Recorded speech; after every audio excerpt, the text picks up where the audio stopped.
Hello guys, welcome to my channel Pratibha's kitchen and blog. দেখো, আজকে যে ভিডিওটা দেখাচ্ছি সেটা হচ্ছে science city exploration. Actually science সিটিতে কিছুদিন আগেই গেছিলাম ঘোরার জন্য। তো এখানে গিয়ে নতুন নতুন যা কিছু দেখেছি, পুরো আপডেটস যা যা পেয়েছি সব কিছু তোমাদের সাথে শেয়ার করব। টিকিট প্রাইস কত, কীরকম ঘুরলাম, কোনটার কত প্রাইস, কতক্ষণ সময় লাগবে, কোথায় খাওয়া দাওয়া করতে পারবে, A to Z। তো ভিডিওটা একদম শেষ পর্যন্ত দেখো, একদমই স্কিপ করবে না। তো প্রথমেই দেখতে পাচ্ছ এখানে রয়েছে টুইন টাওয়ার্স। তো সায়েন্স সিটিতে ঢুকেই এই জায়গাটাতে কিন্তু অ্যাট্রাকশান, মেন অ্যাট্রাকশান, এখানে নজর যাবে। তো আমারও গেছে অ্যাজ ইউজুয়াল। দেখতেই পাচ্ছ একটা কল চলছে। আর তারপর আমরা ভাবলাম যে চলো রোপওয়েতে করে যাওয়া যাক। তো রোপওয়ে পার পারসন ₹80 করে, 80 টাকা করে পার পারসন। আমরা 3 জন ছিলাম। তো আমরা টিকিট কেটে নিলাম, কেটে নিয়ে আমরা গেলাম। আর আজকে না একদমই ভিড় নেই। তো আমাদের এই জায়গাটাতে দেখলাম যে আমাদের কাপটা, মানে রোপওয়েতেও কাপ কাপ সিস্টেম, তো কাপটাই যাচ্ছে। আর আরেকটা কাপ জাস্ট ফিরে আসছে, মানে এরকম।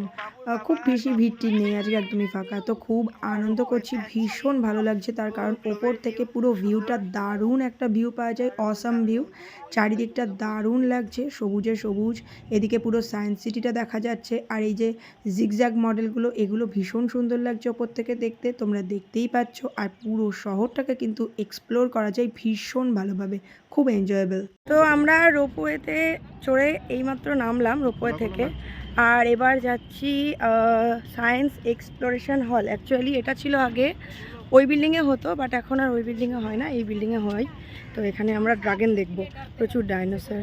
এবার আমরা ঢুকে পড়েছি ইভলিউশন অফ লাইফ আর ডার্ক রাইড, আর তার সাথে হিউম্যান ইভলিউশন। এটা একটা পুরো স্ফিয়ারের মতো, যেদিকে তাকাবে সেম সেম। তো এই মুভিটা দেখবার জন্য তো পরপর তোমাদেরকে দেখাচ্ছি আমরা কি কি দেখলাম। একদম প্রথমেই সেকশনে ঢুকেই মানুষের খুলি, মানে মানুষের যে বিবর্তন, কোনটা আগে ছিল কোনটা পরে ছিল, সেই ব্যাপারগুলো। আর তার সাথে ইন্ডিয়ার মানচিত্র, পৃথিবীর মানচিত্র, এই সবগুলো কিন্তু খুব সুন্দরভাবে ডেসক্রাইব করা রয়েছে। দেখতেই পাচ্ছ চলে এসেছি একদম সায়েন্স সিটিতে। তো সায়েন্স সিটিটা এখন এক্সপ্লোর করা চলছে। আর এরপর এই কারগুলোতে করে চড়ে কিন্তু ইভলিউশন অফ লাইফ আর ডার্ক রাইড, যে রাইডটা আছে সেটা করব। দেখতেই পাচ্ছ আমরা 4600 থেকে 330 মিলিয়ন ইয়ার আগে পৌঁছতে চলেছি। তো এরপর আমরা স্টেপ বাই স্টেপ দেখব যে কিভাবে পৃথিবীর উৎপত্তি হয়েছে, সেটা অডিও ভিজুয়ালের মাধ্যমে কিন্তু খুব সুন্দরভাবে ডেসক্রাইব করা হয়েছে।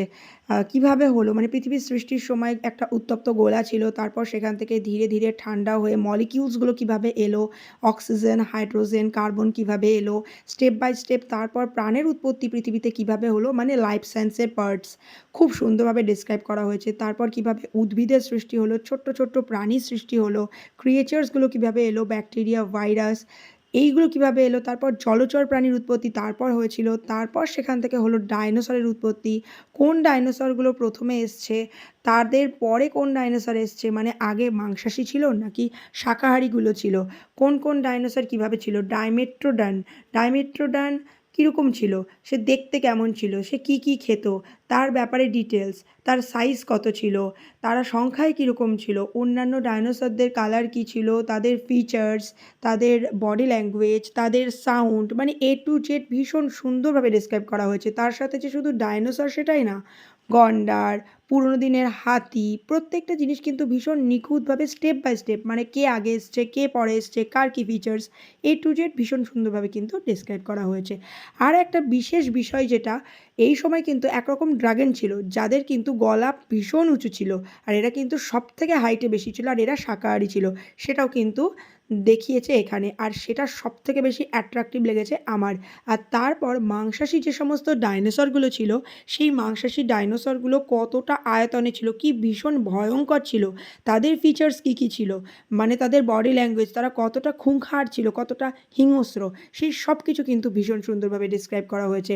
কোন ডাইনোসর উঠতে পারতো, তারা কতটা বেগে উঠতে পারতো, তাদের প্রত্যেকটা মডেল এতটাই নিখুঁত, তার সাথে লাইট সাউন্ড এফেক্টটা এতটাই ভালো। সো আমি তো বলবো মাস্ট এই রাইডটা ট্রাই করো, তার কারণ ভীষণ সুন্দর।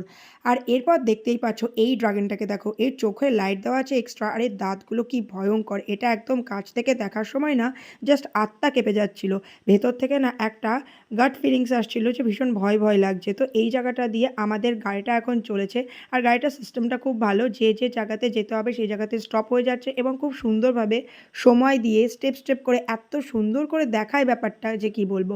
হিউম্যান ইভলিউশন আর ডার্ক রাইড। এরপর এরপর কিন্তু হিউম্যান ইভলিউশনের যে ব্যাপারটা সেটা আমাদেরকে পুরো এক দোতলাতে যেতে হবে, পুরো একটা সিনেমা থিয়েটারের মাধ্যমে সুন্দরভাবে দেখাবে। মানে কত বছর আগে মানুষ ছিল, কী ছিল সেগুলো তোমাদের সাথে সেগুলোও শেয়ার করছি। তো এখন দেখো যেটা দেখাচ্ছি সেটা হচ্ছে, এটা হচ্ছে গন্ডার। এই গন্ডারটা প্রথমের দিকে কেমন ছিল, মানে গন্ডার কিন্তু এখনকার যে গন্ডার তার থেকে একটু আলাদা। আর শুধু যে গন্ডার সেটা না, এরপর তোমাদেরকে আমি দেখাবো যে পুরনো দিনে মানে পাহাড়ি প্রাণী, পাহাড়ি হরিণ, পাহাড়ি ম্যামথ, পাহাড়ের যে সমস্ত প্রাণী তাদের উৎপত্তি কিভাবে হলো, তারা বিলুপ্ত কিভাবে হলো, ডাইনোসর কিভাবে এসছে, ডাইনোসর বিলুপ্ত কিভাবে হয়েছে, প্রত্যেকটা জিনিস কিন্তু নিখুঁতভাবে এখানে এই সায়েন্স সিটিতে তোমরা দেখতে পাবে। আর তার সাথে তোমাদের নজর কাড়বে একটাই জিনিস, সেটা হচ্ছে মডেলগুলো এতটা নিখুঁত আর সুন্দরভাবে বানানো যে কী বলবো। এবার দেখো তোমাদেরকে যেটা দেখাচ্ছি এটা হচ্ছে একটা ম্যামথ মানে হচ্ছে হাতিদের বিশালাকার দৈত্যাকার রূপ। তো ম্যামথ যখন ছিল সেই সময় কিন্তু শুধু ম্যামথ ছিল না, পুরনো মানে ঘোড়ার যে আদি পূর্বপুরুষ তারাও ছিল। তারা কেমন ছিল, তাদের গায়ে লোম কতটা ছিল, তাদের বৈশিষ্ট্য কী কী ছিল, তাদের বডি ল্যাঙ্গুয়েজ কেমন ছিল, কী খেত, তাদের বডি পার্টে কী কী ছিল, সেই ব্যাপারগুলো কিন্তু খুব সুন্দর এবং নিখুঁতভাবে তোমরা এই সায়েন্স সিটিতে গেলে অবশ্যই দেখতে পাবে।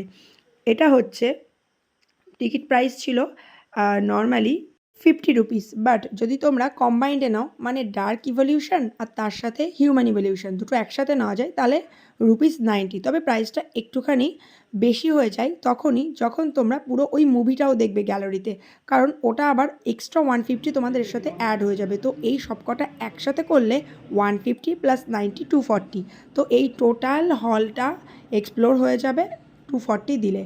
আর যদি কারোর কার্ড থাকে সেটা আলাদা ব্যাপার। তারপর এই যে পার্টগুলো দেখছো এগুলো কিন্তু ওটারই আন্ডারে, মানে এই ইভলিউশনটা যেটা দেখলাম এটা দেখে বেরিয়ে আসার পরই তুমি সায়েন্সের নানান রকম পার্টস দেখতে পাবে, বিভিন্ন রকম এক্সপেরিমেন্টস দেখতে পাবে। এখন দেখো এই যে জায়গাগুলো দেখা যাচ্ছে এইগুলো কিন্তু প্রত্যেকটাই সায়েন্সের একটা ফ্রিকশন। কিভাবে ফিজিক্সের প্রত্যেকটা পার্টকে নিখুঁতভাবে দেখানো হয়েছে, কিভাবে লাইফ সায়েন্সকে এখানে আনা হয়েছে, মানে সায়েন্সের A to Z বলতে গেলে যেটা হয় সেটা অবশ্যই কিন্তু তোমরা দেখতে পাবে সায়েন্স সিটিতে আসলে। তো সায়েন্স সিটি এক্সপ্লোর আমি এটা দিয়ে দ্বিতীয় টাইম করছি। এর আগে 10 ইয়ার্স আগে আমি এসেছিলাম এবং 10 ইয়ার্স পর অনেক কিছুই চেঞ্জ হয়েছে, তো অনেক কিছু অ্যাড হয়েছে নতুন করে। আমরা সেগুলো অবশ্যই এক্সপ্লোর করছি আর সেগুলো তোমাদের সাথে যতটা সম্ভব ডিটেলসে ডেসক্রাইব করার চেষ্টা করছি।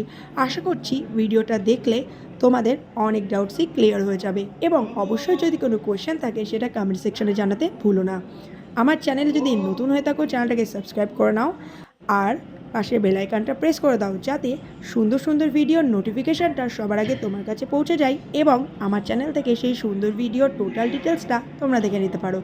অবশ্যই দেখো তোমাদেরকে যেটা এখন দেখাচ্ছি সেটা হচ্ছে টাইম ম্যানেজমেন্ট। তো টাইম ম্যানেজমেন্ট তার সঙ্গে বিভিন্ন রকমের সুন্দর সুন্দর মডেল, এই মডেলগুলো এতটাই জীবন্ত। এখন যে পার্টটা তোমাদের সামনে এসছে এটা হচ্ছে হিস্ট্রির পার্ট। দেখতেই পাচ্ছ পুরনো দিনের পোশাক আশাক কেমন ছিল, পুরনো দিনের ব্যবসা বাণিজ্য কেমন ছিল সেগুলোকে কিন্তু নিখুঁতভাবে চিত্রায়ন করা হয়েছে। একদিকে হিস্ট্রি, আর একদিকে জিওগ্রাফি, আর একদিকে সায়েন্স, ফিজিক্যাল পার্ট, তার সাথে লাইফ সায়েন্সের পার্ট, টোটাল মিলিয়ে সায়েন্স সিটি এক্সপ্লোর করলে পড়াশোনার ক্ষেত্রে প্রচণ্ড হেল্প হয়। সেই জন্য স্টুডেন্ট সেকশন বাচ্চাদের ক্ষেত্রে কিন্তু অবশ্যই সায়েন্স সিটিতে একবার না একবার ভিজিট করাটা মাস্ট। আর আমি তো বলবো যদি মাঝে মাঝেই যাওয়া যায় তাহলে কিন্তু প্র্যাকটিক্যাল জিনিসগুলো খুব সুন্দর চোখের সামনে উপস্থাপন হয়ে যায়। তো তোমাদেরকে যেটা আমি বলছিলাম দেখো এইটা হচ্ছে মুভি পার্ট, এখানে কিন্তু ক্যামেরা অ্যালাউ নেই, কিন্তু আমি ছোট্ট করে দেখালাম। আর এই গেমটাকে দেখো এটাও কিন্তু অ্যামেজিং। তো এরপর আমরা চলে এসেছি একটা মুভি দেখতে, পরপর দুটো মুভি দেখে নিলাম। একটা হচ্ছে জাঙ্গল সাফারি আর একটা মঙ্গল গ্রহের একটা ওপরে সুন্দর একটা মুভি। তো এগুলোর টিকিট আমরা একসাথে কম্বাইন্ডে কেটে নিয়েছি। সবকটা যদি একসাথে করা যায় তাহলে মোটামুটি তোমাদের ওই অ্যারাউন্ড 180 মতো পড়বে। আর তারপর চলে এসেছি ওই সেকশানেরই এরকম সায়েন্স এক্সপ্লোরেশনের জায়গাতে এবং খুব সুন্দরভাবে সায়েন্স সিটিটা এক্সপ্লোর করছি। আর একটা মুভি আমরা দেখতে যাব যেটা কিন্তু টোটালটাই স্ফিয়ার, টাইম অফ স্পিয়ার। তো এই টাইম অফ স্পিয়ার বলতে কি, পুরো যে ওপরের মাথার উপরে যে গ্যালারিটা সেটা টোটালটা গোল, এবং সেখানে কিন্তু খুব সুন্দরভাবে একটা মুভি দেখানো হবে, যেটা কিন্তু হলের যে কোনো জায়গার থেকে সুন্দর দেখা যায়। আর এটা হচ্ছে টাইম মেশিন। টাইম মেশিন বলতে কিছুই না, এর মধ্যে বসার পর না এই যন্ত্রটা ওঠানামা করছে, আর তাতে ভেতরে তোমার একটা সুন্দর অডিও চলবে, তার সাথে ভিডিও, আর কানে তোমার হেডফোন দেওয়া থাকবে। সেখানে তোমার মনে হবে যেন তুমি টাইম ট্রাভেল করছো। এই এক্সপ্লোরেশনটাই অবশ্যই করো, খুব সুন্দর। আর এই প্রত্যেকটার প্রাইস আমি সুন্দরভাবে বলে দিচ্ছি। স্পেস থিয়েটার 150, টাইম মেশিন 50, আর এই যে জাঙ্গল সাফারি আর তার সাথে আরেকটা মুভি, এই মুভিগুলোর প্রাইস আলাদা। সো সব মিলিয়ে যদি বলা যায় তাহলে সায়েন্স সিটিতে মোটামুটি তোমাদের 800 মতো খরচ হবে এক একজনের পার হেড। তো পুরো সায়েন্স সিটিটা এক্সপ্লোর করলে তোমরা কী কী দেখতে পাবে সেটা তোমাদেরকে একটু বলি। দেখো, লাইফ সায়েন্সের নানান রকম পার্ট একটা সেকশনে রয়েছে, ফিজিক্যাল সায়েন্সের নানান রকম পার্ট একটা সেকশনে রয়েছে, মানে সরল দোলগতি, চলন গতি, বক্রগতি, বিভিন্ন রকমের আকার আয়তন, ম্যাথমেটিক্যাল ক্যালকুলেশনস। এর সাথে লাইফ সায়েন্সের পার্টস মানে অ্যাকোরিয়াম সেকশন আছে একটা, সেখানে প্রচুর পরিমাণ মাছের সেকশন রয়েছে, গাছপালা রয়েছে, সেগুলো রয়েছে। কিছু ভূগোলের সেকশন আছে যেখানে বিভিন্ন রকমের ম্যাপিংয়ের মাধ্যমে কিন্তু বোঝানো হয়েছে। আবার কিছু ইতিহাস আছে, মানে হিস্ট্রি সেকশন রয়েছে, যেখানে কিন্তু হিউম্যান ইভলিউশন, তোমাদের ডাইনোসর এরা, মানে ডাইনোসর যুগ, তারপর তোমার গন্ডারের সময়টা, হাতির সময়টা, পুরোনো দিনের শীতকালীন যে সমস্ত প্রাণী তাদের সময়টা, মানে টোটাল এই যে ব্যাপারটা, এটা একদিকটাই রয়েছে। আবার পুরোনো দিনে মানুষ কেমন ছিল, মানে কোন সভ্যতায় কীরকম মানুষ ছিল সেগুলো, পুরোনো দিনের স্থাপত্য, যেরকম কুতুব মিনার, তাজমহল, এইগুলো। আবার নতুন দিনে যেটা হয়েছে, যেমন দীঘার জগন্নাথ মন্দির, এই যে সমস্ত জিনিস প্রত্যেকটা কিন্তু আলাদা আলাদা সেকশন করে, আলাদা আলাদা বিল্ডিং করে দারুণভাবে ডিসক্রাইব করা রয়েছে। আর আগে একটা বিল্ডিং ছিল যেখানে মুখটাতেই একটা ড্রাগনের মুখ ছিল, সেই হলটাকে চেঞ্জ করে এখন করা হয়েছে এক্সপ্লোরেশনের হলের দিকটা। এছাড়া আর কোনো কিন্তু চেঞ্জ নেই। বাকি আমি তো দেখলাম যেটা, সেটা হচ্ছে 10 বছর আগেও ওই হলটা বন্ধ ছিল, 10 ইয়ার্স পরেও ওই হলটা বন্ধ হয়ে আছে, সেটাও তোমাদেরকে আমি ডিটেলসে বলে দিচ্ছি। আর এখানে অনেক কিছু অ্যাক্টিভিটিস আছে যেগুলো তোমরা খুব আরামসে করতে পারো, সেটা হচ্ছে বাচ্চাদের ক্ষেত্রে খুবই ইন্টারেস্টিং। তো চলে এসেছি মাছের সেকশানে, দেখতেই পাচ্ছ বিভিন্ন রকম মাছ, এদের কিন্তু আলাদা আলাদা রকম ইন্টারেস্টিং নামও আছে। এশিয়াটিকা, তাছাড়া আরও রয়েছে, এটার যেমন নাম আর্গাস। এই আর্গাসটার আমার কিন্তু বেশ ইন্টারেস্টিং লেগেছে। এছাড়াও আরও রয়েছে fire mouth, tetra, mono angel, barb, veiltail goldfish, discus, featherback fish, angel fish, oscar, albino shark, tiger shark, গোরামির অনেক কটা পার্ট রয়েছে, একটা দৈত্যাকার মানে giant gourami, then small gourami, সব রকম ছিল, oranda, silver shark, plecostomus, fishing gourami, silver dollar, মানে মোট কথা দারুণ ইন্টারেস্টিং কিন্তু। এই যে এগুলো অ্যালবিনো শার্কগুলোও কিন্তু ভীষণ ইন্টারেস্টিং, আর সংখ্যায় অনেকগুলো, আর এদের কাজগুলো বেশ পরিষ্কার ছিল, যে কারণে কিন্তু প্রত্যেকটা জিনিস ভীষণ সুন্দরভাবে দেখা যাচ্ছে। আর প্রত্যেকটা মাছই তোমাদের ইউনিক আর ইন্টারেস্টিং লাগবে, তার কারণ এখানে কিন্তু অনেক রকম মাছেদের ভ্যারাইটি রয়েছে। আর অবভিয়াসলি যাদের কাছে অ্যাকোরিয়াম ভীষণ ইন্টারেস্টিং লাগে, যারা মাছেদেরকে ভালোবাসে, যারা গাছ লাগাতে পছন্দ করে, যারা পড়াশোনা করতে পছন্দ করে, যাদের ক্ষেত্রে ইতিহাস, ভূগোল, লাইফ সায়েন্স, ফিজিক্যাল সায়েন্স প্রত্যেকটা পার্ট ভীষণ অ্যাট্রাকটিভ, তাদের ক্ষেত্রে অবশ্য করেই সায়েন্স সিটি ভিজিট করাটা কিন্তু মাস্ট। আর আমি তো সবসময়ই যে কোনো জিনিস ভিজিট এক্সপ্লোর করার পর যেটা করি সেটা হচ্ছে স্মৃতির পাতায় আর একটা পাতা যুক্ত করে নিই। তো সেক্ষেত্রে এটাও কেন বাদ যায়। তো সায়েন্স সিটিটা আমি আফটার 10 ইয়ার্স গেলাম, কি দেখলাম, কি এক্সপ্লোর করলাম, কতটা ভালো লাগলো। তবে হ্যাঁ, ওখানে একটা জিনিস আমি যেটা খেয়াল করলাম, ভেতরে কিন্তু খাবারের প্রাইসটা যথেষ্টই বেশি। আমরা এখানে চাউমিনটা ট্রাই করেছি, চাউমিনটা বেশ ভালো লেগেছে, তবে একটু দামটা বেশি। অনেকে দেখলাম ফ্রাইড রাইস নিচ্ছে, আমার মনে হলো যে না, ওটা আমি এখন খাবো না। আর তার সাথে আইসক্রিমটা ট্রাই করেছি, আইসক্রিমগুলো ভালো ছিল, তবে প্রাইসটা একটু বেশি। বাকি তো সব কিছু ঠিক আছে। এখানকার এনভায়রনমেন্ট যথেষ্ট সুন্দর, বসার প্রচুর জায়গা, দেখার জন্য অনেক কিছু রয়েছে। যেমন এখন দেখো বিভিন্ন রকমের হাঁস, খরগোশ, গিনিপিগস এগুলো রেখেছে এই সেকশনে। তো সব রকমই এক্সপ্লোর করা যায়। আর তার সাথে এই টুইন টাওয়ার যেটা নতুন হয়েছে এটা হচ্ছে এখানকার উপরিপাওনা। মানে ভিজুয়ালের দিক থেকে ভীষণ সুন্দর। বাচ্চাদের প্লে এরিয়া রয়েছে, সেখানে সবাই কিন্তু নানা রকম প্লে করছে, তো ভালো লাগছে সেটাও। আর তার সাথে এই যে তোমাদেরকে বলছিলাম না একটু আগে, যে ওই দিকের যে বিল্ডিংটা সেখানে মুখের দিকে একটা ডাইনোসরের মুখ রয়েছে, সেখানে সবাই জাস্ট ফটো তোলে। এইটা বন্ধ আছে আর এটা চলে গেছে এক্সপ্লোরেশন হলের দিকে। মানে এই যে ডাইনোসর এরাটা তোমাদেরকে ডেসক্রাইব করলাম সেটাই এখানে আগে হতো, তবে 10 ইয়ার্স আগেও আমি দেখিনি, তার মানে তারও অনেক আগে হয়তো হতো। আর তারপর বাইরের সেকশনে চলে এলাম। সায়েন্স সিটিটা পুরো এক্সপ্লোর করতে মোটামুটি ঘন্টা 4 লেগেছে। তবে চাইলে কিন্তু সারাটা দিনই সায়েন্স সিটিতে থাকা যায়, তার কারণ হচ্ছে এখানে অনেক অ্যাক্টিভিটিস রয়েছে, অনেক কিছু রয়েছে। প্রত্যেকটা জিনিস সুন্দরভাবে করে দেখতে সারাটা দিনই প্রায় কেটে যায়। সকালে মোটামুটি 10:30টার মধ্যে আসার চেষ্টা করো, আর বিকেলে চেষ্টা করো সন্ধ্যে পর্যন্ত থাকার, তাহলে কিন্তু পুরো সায়েন্স সিটি এক্সপ্লোরেশন ভীষণ ভালোভাবে করতে পারবে। আর এখানে দেখো কি সুন্দর না এটা, এই সেকশনটাও আমার ভীষণ পছন্দ। এটা একদম শুরুতে ঢুকেই তুমি পাবে। আর তাছাড়া সায়েন্স সিটিটা খুব সুন্দরভাবে গাছগাছালিতে আর নানান রকমের ফোয়ারা দিয়ে সাজানো, তো সেটাও ভীষণই ইন্টারেস্টিং। আর খুব সুন্দর গাছগুলোর গ্রোথ, গাছগুলোর কিন্তু যেরকম রং বেরঙের ফুল সেরকম সুন্দর সতেজ সবুজ, তো এগুলো দেখলেও চোখটা জুড়িয়ে যায়। তো প্রত্যেকটা দিক থেকেই কিন্তু science city is perfect, must visit. অবশ্যই সায়েন্স সিটিতে আসো। আর আমার চ্যানেলে নতুন হয়ে থাকলে চ্যানেলটাতে যুক্ত হয়ে যাও। দেখা হচ্ছে পরের একটা সুন্দর ভিডিওতে। ততক্ষণ পর্যন্ত স্টে টিউনড। টাটা।